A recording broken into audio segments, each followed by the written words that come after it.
So I want to pick up in September the 8th, 1916, in volume 11. And I have a VIP on this one, but as I warned you already, I probably have a VIP on everything now. For as long as the soul is in the divine will, notice as long, if it's 10 minutes, if it's 24 hours, all my life. For as long as the soul is in the divine will, so much of divine will can she say she lives on the earth. In other words, if you're consciously in the divine will for 10 minutes, that's all. If you're there 24 hours, you can say, yes, I've lived the divine will for 24 hours. And the whole idea is that we do it every day, every year. Okay? The acts in the divine will are the simplest acts, so don't let anybody complicate you, okay? They're the simplest acts. But because they are simple, they communicate themselves to everyone. Like if you take the light, which is very simple, and you get up in the morning and even though you've drawn the curtains or drawn the blinds, the light has managed to get round them and under them and over them and everything else. And you know it's day because the light has managed to get past the blocks you gave it. It's because it's so simple it can do that. So Luisa says after communion this morning, I felt that my beloved Jesus absorbed me completely into his will in a special way. Now she's been in his will for years. So into his will in a special way is obviously a new depth. And I swam inside of it. But who can say what I felt? I have no words to express myself. And then Jesus told me, my daughter, for as long as the soul is in my will, so much of divine will can she say she lives on the earth. How I like it when I see that the soul enters into my will to live divine will in it. I like very much to see souls who repeat in my will what my humanity did in it. I received communion. I received myself in the will of the Father. And with this, I not only repaired everything, but finding immensity and all-seeingness of everywhere and every one in the divine will, I embraced all, I gave communion to all. And in seeing that many would not take part in the sacrament, and that the Father was offended for what they did not want to receive my life. Now these people, you're not talking about foreigners and people who don't know, or people in false religions who don't know the truth. You're talking about Protestants and Catholics who claim to be Christians. And in seeing that many would not take part in the sacrament and that the Father was offended, for they did not want to receive my life, I gave to the Father the satisfaction and the glory as if all had received communion. You see, that's one of the things we need to do after communion is enter into his own reception of Holy Communion, take all of his acts, make them my own, offer them to him in the name of all, in reparation and substitution for all souls, past, present and future, who cannot receive him worthily, which includes me, and all those who refuse, for whatever reason they refuse. See, it's actually very simple. Everything in the divine will, a prayer in the divine will only has to take a half a minute or a few seconds. They're not long, lengthy things. You too receive communion in my will and repeat what I did. See, he's told you there, and then he says repeat it. And in this way, you will not only repair everything, but you will give me to everyone, as I intended to give myself to all, and will give me the glory as if all had received communion. That's the beautiful thing we can do. And how much you would want to do that for your children or your grandchildren or your relatives who are not really receiving. Yeah. He said, my heart feels moved in seeing that, unable to give me anything from her own which is worthy of me, the soul takes my things, she makes them her own, and she imitates the way I did it. So I take his acts, make them my own, offer them to him in reparation and substitution. And to please me, she gives them to me. And I, in my delight, keep repeating, bravo, my daughter, you've done exactly what I did. Then he added, the acts in my will are the simplest acts. And I notice you've been told that twice in this one message. And because they are simple, they communicate themselves to everyone. The light of the sun, because it is simple, is the light of every eye. Yet the sun is only one thing. There's only one sun. Just as one act in my will, like most simple light, diffuses itself into every heart, into every work, and into every person. Yet it is only one act. I'm trying to give you that in English. Is that okay? My very being, because it is most simple, is one single act, but an act which contains everything. Now, the astrophysicists call that a singularity. A single spot, and it contains absolutely everything, past, present, and future. I love the term singularity. It sort of tells you how tiny it is, how complete it is, how total it is. My very being, because it is most simple, is one single act, but an act which contains everything. It has no feet, but it's the step of all. It has no eyes, but is the eye and the light of all. It gives life to everything, but with no effort, no toil, and yet it gives the ability to work to everyone. Now notice that when you are doing prayers in the divine will, it seems as if you're not doing anything. You know, you say, how can these few words have such an absolutely extraordinary effect? But he's trying to say to us that without labour and without toil, he's able to affect everything. It's just that we have to kind of grasp what is this divine will. So, the soul in my will becomes simple. Now that is a VIP point. We usually start out complicated, and then the Lord simplifies us, simplifies us, simplifies us. And together with me, she multiplies in all and does good to all. Oh, if all understood the immense value of the acts, even the simplest done in my will, they'd not let one act escape them. I remember about 2 years ago, Tom Fahey came to visit me here in the house, and we had our conversation, and then eventually he said, "What age are you?" So I told him my age, which was approximately his own. And he said, "Oh, you and I are in a hurry to do all our acts." He said, "We'll be brought home quicker than we think." No. I thought it was very interesting that we're in a hurry to do our acts. And I thought it, and yet it was such a simple thing to say. But his concentration was on doing what God wants us to do. Whatever he wants us to do, we're in a hurry. The older we get, the more in a hurry we are. But I think it's rather interesting. So October the 2nd, 1916, the effects of communion in the divine will. This morning I received communion in the way Jesus had taught me. That is the way we've just described in the last message. That is united with his humanity, his divinity, and his will. And Jesus, on coming, made himself seen, and I kissed him and clasped him to my heart.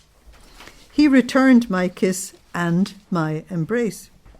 And he told me, "My daughter, how content I am that you have come to receive me united with my humanity, divinity, and will. You have renewed in me all the contentment I received when I communicated myself. And while you were kissing me and embracing me, since all of myself was in you, you contained all souls. And I felt I was given the kiss of all." That's the beauty, isn't it?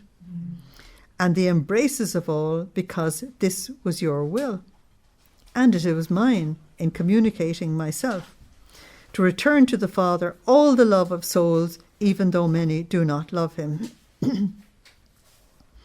The Father made up for their love in me. Now, you need to really look at that. Jesus said, the Father and I are one.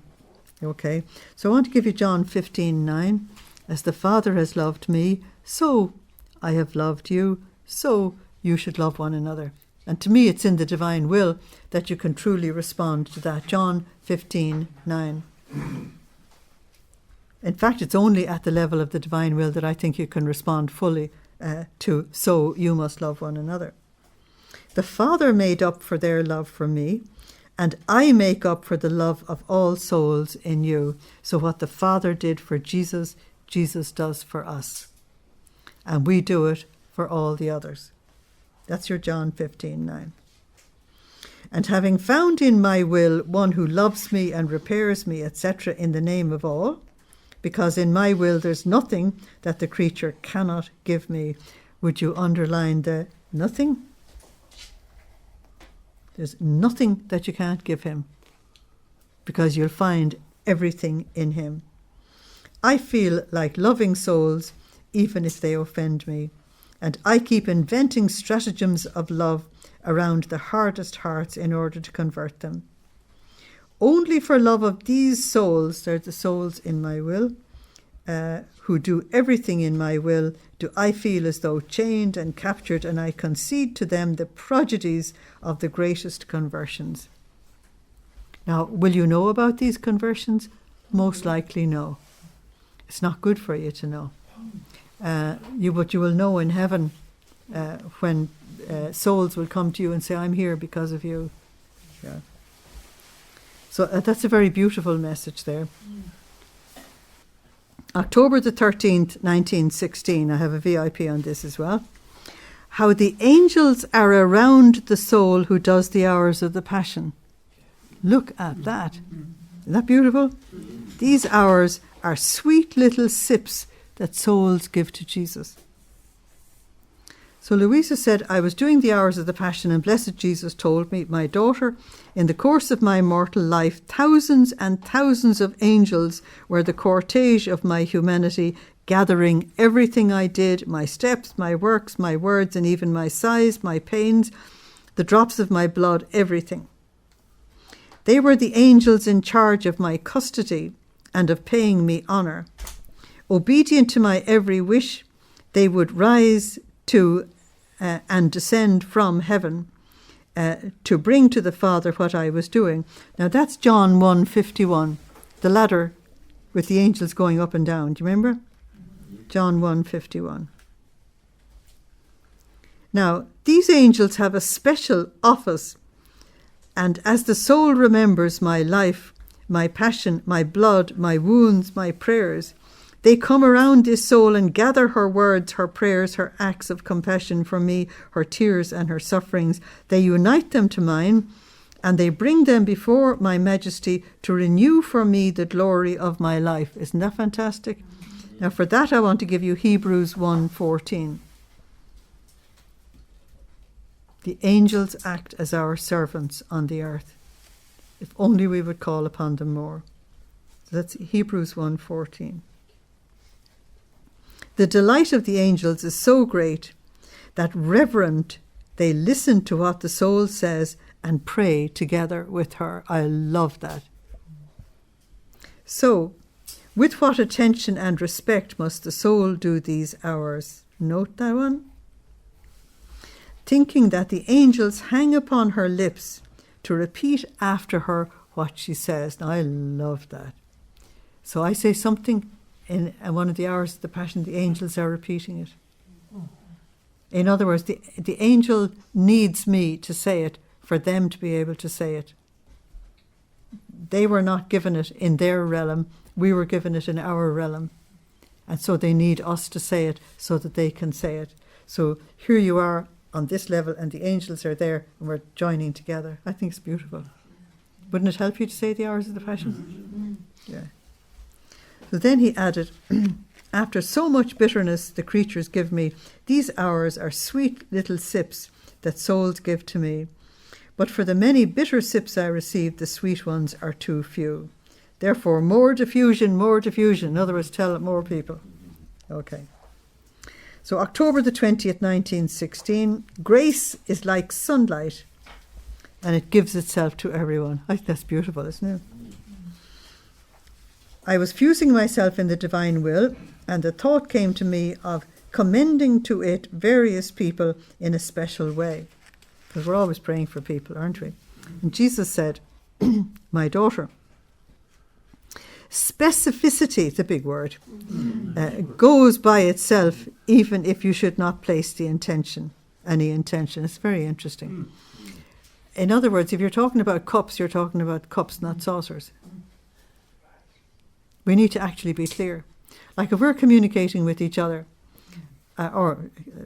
delete, if we're talking to each other and you don't even know the subject, you just say to yourself, what the heck are all these words coming from? She's not saying anything about anything. Do you know what I mean? Like our communication has got to be directed and it's got to be on a particular subject. And it's the same with prayer as well. You can't just sort of say prayers like clouds up there and there's no address on them. And the more specific you are in what you are actually targeting with your prayer, the more powerful. Because the angels know where to take it. I think the angels take some prayers up to heaven and the post office up there says, well, who's this for? Who is it? Who is the letter written to? And who is it supposed to benefit? Because the prayer is just prayed. Do you know what I mean? Have you got me? Because prayers can be diffuse and we're told to be specific. Like Jesus was very specific. Our Father in heaven, hallowed be your name. Your kingdom come on earth. Your will be done on earth. And after that, give them their daily bread. Help them to forgive each other. Deliver them from evil. Very specific. So you have to be specific, even if you don't place an intention. I think it's terribly important to place an intention. In the order of grace, it happens in the same way as the natural order. In other words, you've got to be very specific. The sun gives light to everyone, and yet not everyone enjoys the same effects, because some people go out and bathe in the sunlight, other people hide and pull the curtains. So the ones who hide and pull the curtains are not going to get the same benefits as the ones getting sunburn. However, this is not because of the sun, it's because of our decision. One uses the light of the sun in order to work, to be industrious, to learn, to appreciate things. And this one makes herself rich. She constitutes herself and does not go around begging for bread from others.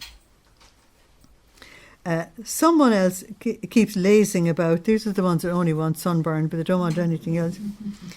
She does not want to meddle in anything. The light of the sun inundates her everywhere, but for her it's useless.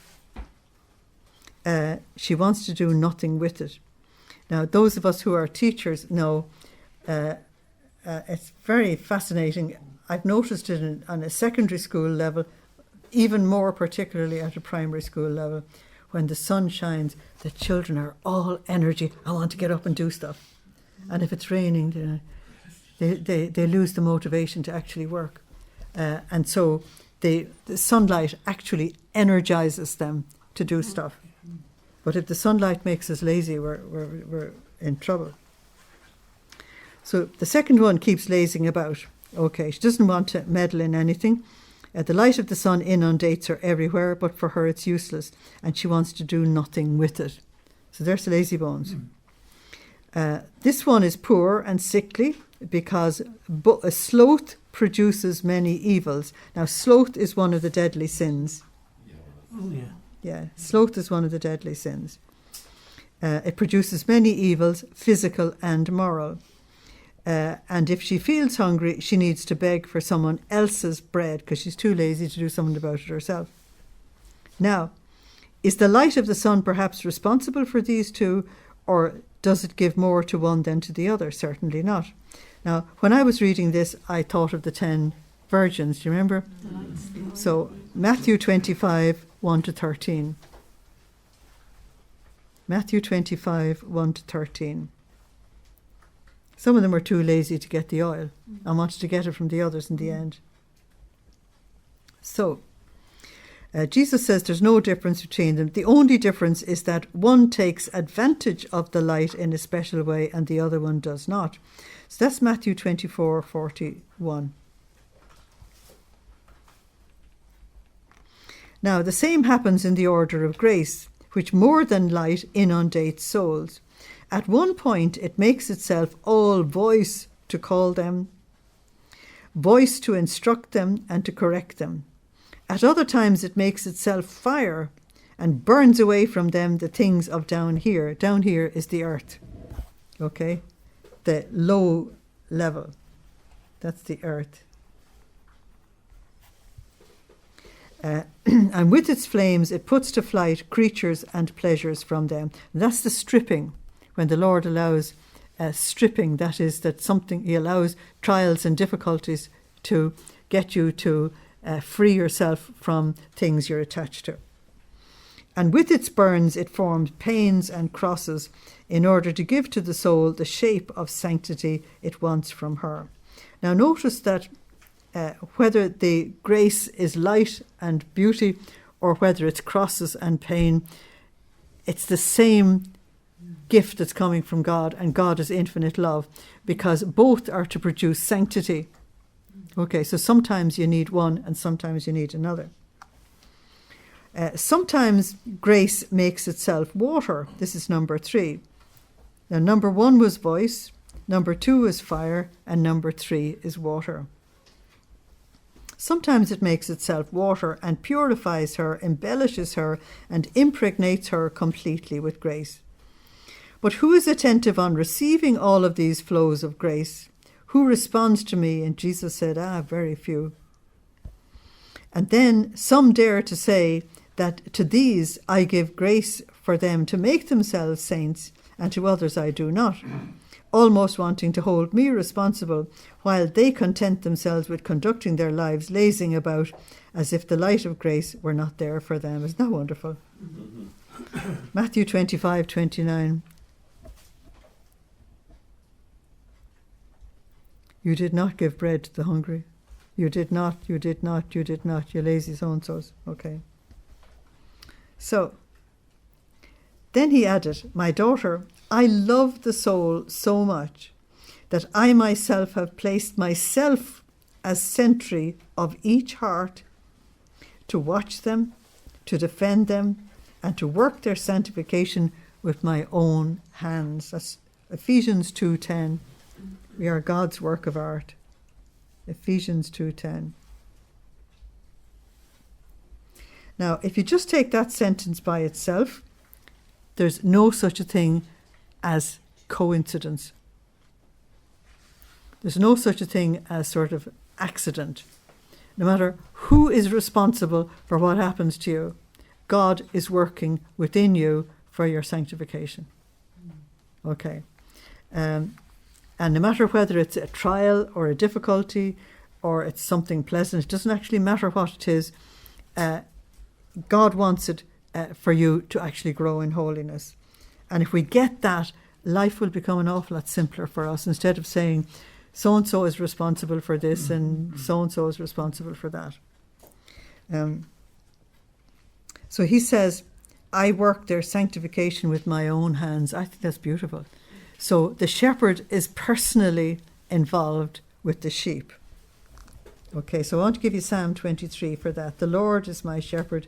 There is nothing I shall want. He takes care of everything. But how much bitterness do they not subject me to? Some reject me, and some don't care about me and despise me, and some lament about my surveillance. I love that. I want to give you Psalm 139 for that. Lord, you know my thoughts before I think them and my words before I say them. But of course, if you don't love God and you want to live a very selfish life, you'll think of him as Big Brother is watching you. You know what I mean? Some lament about my surveillance. Some slam the door in my face, rendering my work useless because the human will has the casting vote. And I had not only placed myself to act as sentry, but on purpose do I choose the souls who live in my will. Now please will you put a huge coloured marker on that. You are chosen to live in the divine will. I hope that makes you feel better. Does it? Because we're aware of our struggles and our difficulties and our this and our that and our the other. And if you could realize that you were chosen for this, then the sheer privilege of it would make you move on. But on purpose, do I choose souls to live in my will? In fact, since they are present in all of me, that's humanity, divinity, and will. I usually simplify that and I say, Lord, I want to fuse all of me in all of you, just to be simple about it. I place them with me as a second century of each heart. Now, the statement there is absolutely massive. He is the century of our heart. We live fused in him. In him we find all souls. So he said, I place them as second century in all souls. In other words, you have to do the intercession that these souls are saved. That you've got to take care of them. And you've got to be as detailed in wanting to love them as he is in wanting to love us. These second centuries console me, repay me for them, and keep me company in the loneliness into which many hearts force me.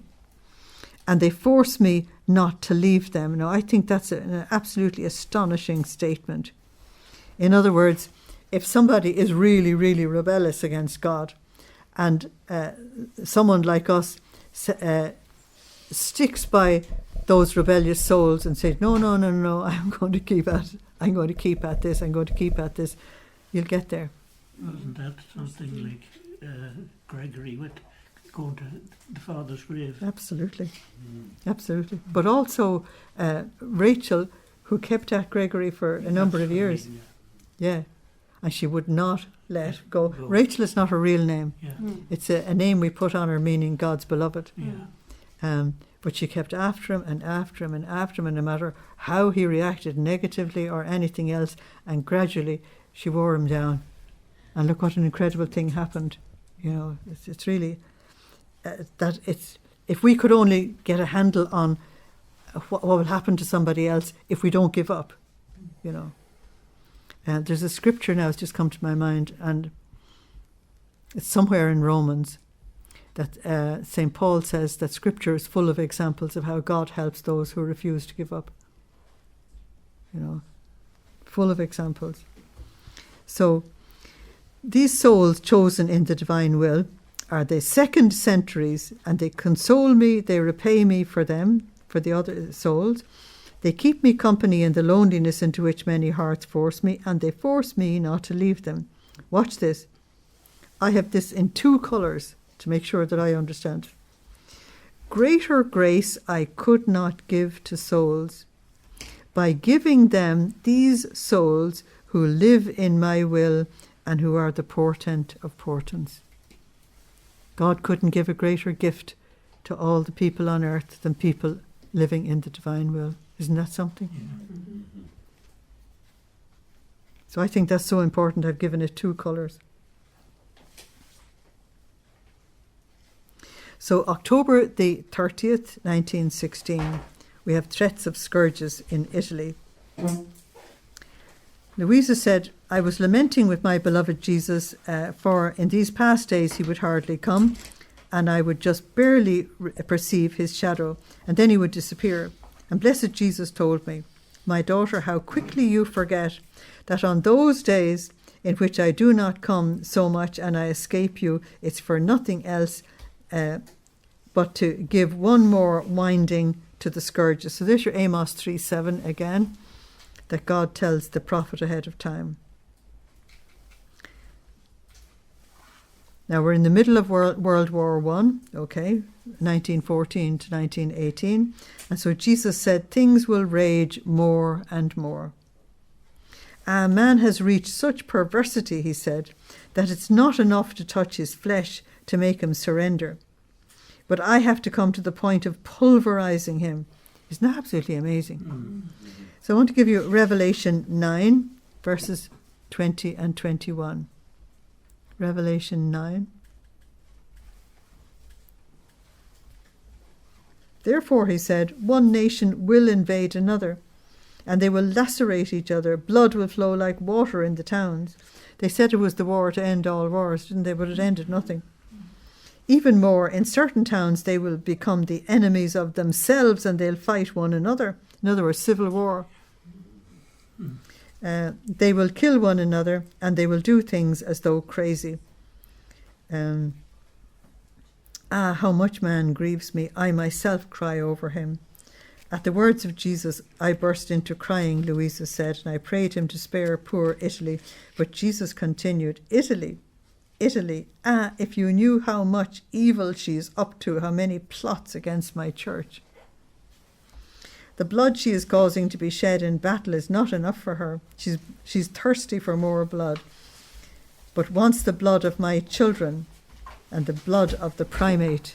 In other words, she wants the Pope. Yeah. My children, of course, are members of the church. She wants to stain herself with such crimes as to draw upon herself the revenge of heaven and of other nations. Notice the and. I remain terrorized, Luisa said. I fear greatly, but I hope that the Lord will placate himself. She doesn't say, I hope Italy will change. Isn't it amazing? So, November the 15th, 1916. The soul forms her paradise on earth. Now, you need to put a VIP beside that. In other words, you're responsible for whether you get to heaven or not and how big your palace is in heaven. Now, St. Paul is quite clear on this in 1 Corinthians 3, verses 11 to 15. And he says that on earth, you decide yourself with your own actions whether you're going to live in a tent in heaven or a palace. And you decide by your actions on earth whether your tent is going to be made of cloth, wood, or metals, or gems, or whatever. And he says, the cloth and the wood and the grass won't survive the fire. In other words, we're all tested by fire. Okay, so we're really responsible for what we have on the other side. You know the joke they tell about a bus driver and a priest died on the same day and the same hour and arrived in heaven at the same time. Okay. And so St. Peter decided that he would bring both of them to their destination. And he said to the priest, I hope you don't mind now, we're going to bring the bus driver to his palace first. And he got this wonderful big palace, you see. So the priest thought, oh, I must be going to get something great, you know. And then he was brought down the street and he was given a tiny little house. And he said to Peter, look, I know you're not supposed to complain in heaven or anything, you know. But can you explain, what did he do? I said Mass every day of my life. I gave the sacraments. I taught the people. I blah, blah, blah, blah, blah, you see. And he said, Father, when you gave your sermons, they all slept. When he drove his bus, they all prayed.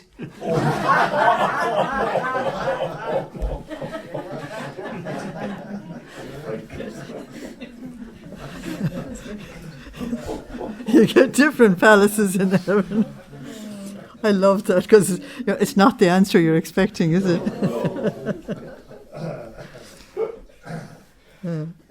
So here's November the 15th, 1916. Jesus said, Luisa said, I was lamenting to my sweet Jesus that he no longer loved me as before. She loves going on like that. So he said, my daughter, not loving one who loves me is impossible for me. God is love. 1 John 4:7. That's his nature. Okay.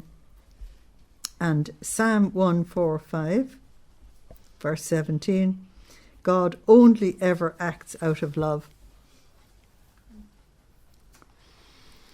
So Jesus said, rather, I feel so drawn to her that at the littlest act of love that she does for me, notice littlest.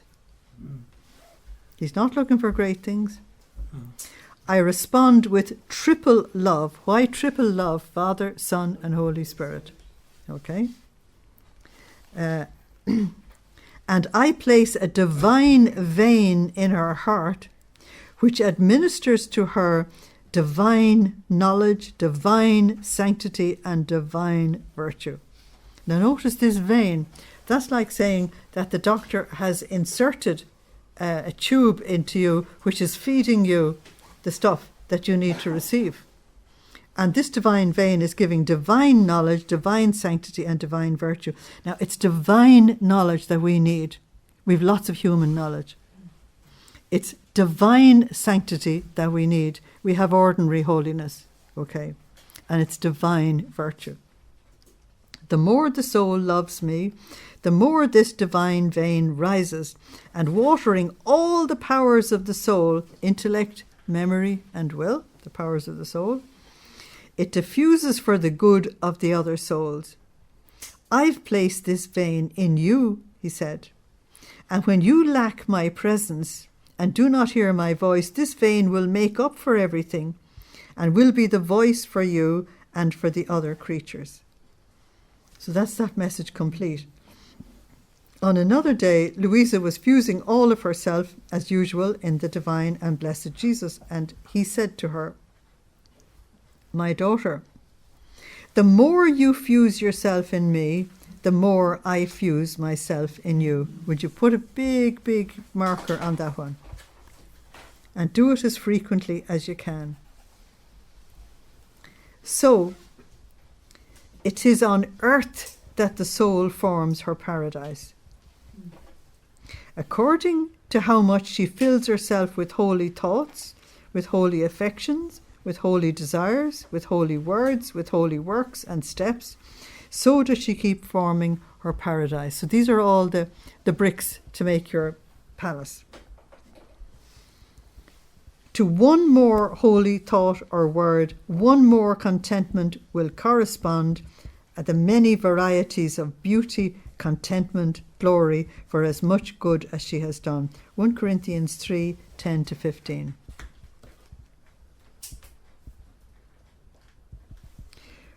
What will the surprise of this soul be when, once the prison of her body is broken, immediately she will find herself in the sea of as many pleasures and happinesses, as much light and beauty for as much good that she has done, even for a thought. Isn't that fantastic? So, let's do November the 30th, 1916. The benefits of repairing for others. Luisa said, I was very afflicted because of the privation of my adorable Jesus, and I cried bitterly. And as I was doing the hours of the Passion, a thought tormented me, saying to me, look at what good your reparations for others have done to you.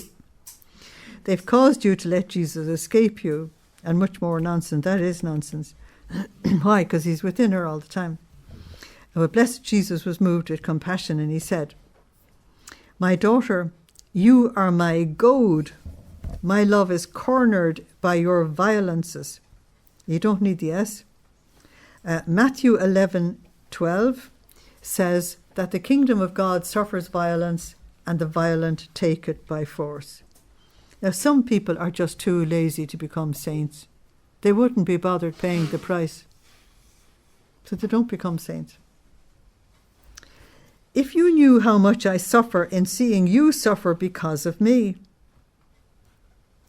It is justice that wants to pour itself out, and your very violence forces me to hide. Things will rage more, therefore you have to have patience. Besides, know that the reparations done for others have done great good to you. Now that's not what you're expecting, is it? No. Okay. Because in repairing for others, you intended to do what I did, and I repaired for all. Therefore, you're included. If you pray for all souls, past, present, and future, you actually are one of them. If you pray for all the dying, past, present, and future, then you are prayed for in your dying, even if nobody else prayed. See the logic that he's using. So, it also, you're repaired for you. I asked forgiveness for all, I grieved for the offences of all, and I asked forgiveness for you. And for you also I grieved. Therefore, as you did what I did, you also take the reparations, forgiveness, and sorrow that I had for you. So, what could be more good for you than my reparations, my forgiveness, and my sorrow? Mine or yours? And then he said, I never let myself be surpassed in love. When I see that, for love of me, the soul is all intent on repairing me, loving me, apologizing to me, and asking forgiveness for sinners, to give her tit for tat, I ask forgiveness for her in a special way. Now, I don't know about you, but I would underline that about 3 times. Okay. And I repair for love of her, and I keep embellishing her soul with my love, with my reparations and my forgiveness. Therefore, continue to repair and do not raise conflicts between you and me. Isn't that a nice message? Okay, so I'm going to leave it there for tonight.